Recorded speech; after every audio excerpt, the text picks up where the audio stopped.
Nalisanga na boyokani na bomoko na mosala nde tokotonga ekolo abitumba koswana bokabwani kuina na lelo tala ndenge ezongisi biso na nsima. Bon, ce que j'ai aimé ou ce que je suis en train d'admirer dans le chef du gouverneur Grace Bilolo, c'est la transparence dans sa gestion. D'une part, de l'autre part, son esprit d'unité. Nous sommes en train de voir comment est-ce qu'il est en train de rassembler tous les fils et toutes les filles de la province autour de lui pour un objectif commun qui est le développement de notre chère province. Et pour la première fois dans l'histoire de la province du Congo central, ça c'est à ma connaissance, qu'on puisse avoir un gouverneur qui est apprécié, admiré par tout le monde, qui est en train de travailler sans beaucoup de contestation. Donc cela va sans dire que la population est consciente du travail qu'il est en train de faire, de son esprit de transparence, sa volonté à rendre notre province prospère. Ça, c'est déjà une très très bonne chose.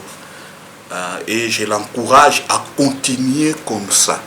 Il doit vraiment continuer comme ça. Soyez transparents, rassemblez les filles et les fils de la province, travaillez avec tout le monde et vous verrez que votre mandat sera une réussite et ça sera un mandat paisible. Ici, il y a deux aspects importants que je viens de pingler. Un mandat paisible et un mandat réussi. La paix, c'est un atout important. Vous ne pouvez pas parler de la réussite si la paix n'y est pas. La paix, ce n'est pas seulement les armes, mais la paix veut dire des contestations de partout.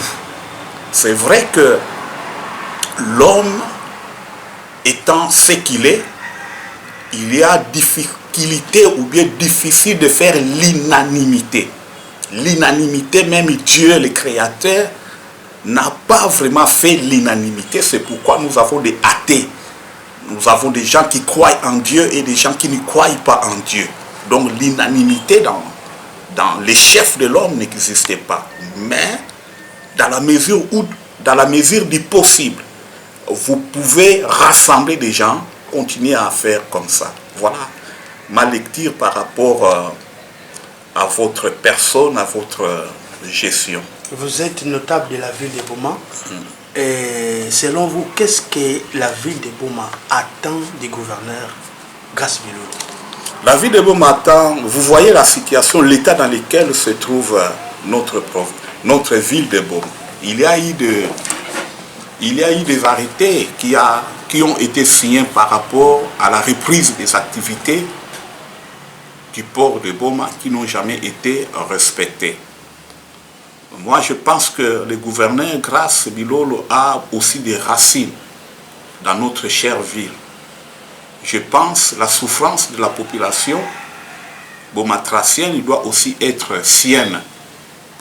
Faites tout ce qui pouvait être à votre possible pour rendre effectif la reprise des activités du port de Boma. Je vous en supplie, si même je pouvais le faire, parce que la population souffre. Il n'y a pas d'autres emplois dans la ville de Boma, si ce n'est que cette activité-là. Parce que les quelques entreprises qui nous restent, la Seven, l'Onatra, vous savez, l'Onatra dans quelle situation? Il se trouve aujourd'hui des impayements lorsque le port ne fonctionne pas. Donc, il ne faut pas s'attendre aux activités de l'Onatra. Donc la grande entreprise qui est là, c'est la Seven. À peine vous pouvez avoir l'OCC, or l'OCC aussi dépend de l'Onatra. L'OGFREM, ainsi de suite, mais les grandes sociétés sont en faillite. Donc si vous laissez la ville de Boma, si vous ne faites rien pour la ville de Boma, moi je pense que ça sera, permettez-moi de vous le dire, un échec pour votre mandat. Parce que vos prédécesseurs avaient un projet pour la ville de Boma qu'ils n'ont pas réalisé. Vous au moins prenez ça en main. Vous comprenez? Non pour faire plaisir à la population bomatracienne, mais pour que tout le monde dans la province se sente sur le même pied d'égalité. Travaillez, chère Excellence, vous êtes jeune, et ça c'est une grâce, comme votre nom même l'indique. C'est vraiment une grâce. Dans votre jeunesse, vous devrez montrer de la prouesse. Ayez avec vous un plan de développement de la ville, de la province, ville par ville et territoire par territoire. Je sais que vous en avez.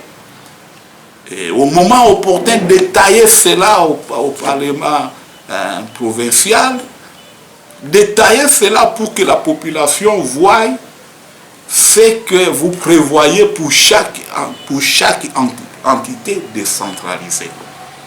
Travaillez avec toutes ces administrations décentralisées, toutes ces entités décentralisées, que ce soit les villes, n'est-ce pas, que ce soit les communes, parce que les territoires ne sont pas repris dans l'organigramme de la Constitution comme étant des entités décentralisées. Travaillez chacun à ce qui les concerne pour que vous ayez l'idée des besoins imminents des entités. Vous êtes humain avec des moyens limités. Vous ne pouvez pas arriver partout à la fois. Arriver à Louose et dans les fins fonds de Louose. Arriver à Tchanganor et dans les fins fonds de Tchanganor. Vous ne pouvez pas aller à Mwanda et dans les fins fonds de Mwanda. Ceux qui connaissent les fins fonds de Mwanda, ceux qui connaissent les fins fonds de Tchanganor, de Louose, de Lukula, ainsi de suite, de Madimba, de Songololo, Kimpese, ce sont ces notables-là, ce sont ces administrateurs du territoire, ce sont ces maires de villes-là. Organisez un forum où vous allez les regrouper tous. Au besoin, demandez-les un cahier de charges. Chère Excellence, gouverneur Grace Bilolo, la Constitution vous donne ces prérogatives-là parce qu'elle a décentralisé la gestion par rapport aux entités. Donc vous pouvez connaître les besoins de toutes ces entités-là et leur donner les moyens nécessaires pour leur développement. Voilà pourquoi je vous dis, vous avez commencé votre itinérance, c'est bien. Vous venez d'être en Kamba, nous avons suivi à travers le média, les réseaux sociaux, nous encourageons cela. Vous ne devrez pas être un gouverneur de bureau. Vous devez être un gouverneur qui se déplace, qui est en itinérance, qui est avec la population, qui palpe du doigt le problème de la population. Nous, dans la ville de Boma, nous avons aimé les tronçons d'Umbi, Ntiyuma. Cette fossé qui s'était créée entre Tiyuma est en train d'être réparée. Pourquoi? Parce que vous avez été approché par les notables de la ville de Boma qui vous ont dit la difficulté qui était en nôtre par rapport à la praticabilité de cette route-là. Et voilà, vous vous êtes mis directement, vous avez relancé les travaux. Beaucoup de milliers sont dans les mêmes situations. Donc si vous n'êtes pas avec eux et qu'ils n'ont pas la chance de vous approcher, vous ne pouvez pas connaître leurs besoins. Et en fin de compte, ils diront que notre gouverneur n'a rien fait pour nous, il a échoué. Convoquer ces forums-là, rassembler les notables, rassembler les athées, le maire de ville, rassemblez-les, que chacun vienne avec son cahier de charges. Voyez dans quelle mesure vous pouvez les accompagner ou sinon travailler avec eux. Nalisanga na boyokani na bomoko na mosala nde tokotonga ekolo babitumba koswana bokabwani koina na lelo tala ndenge ezongisi biso na nsima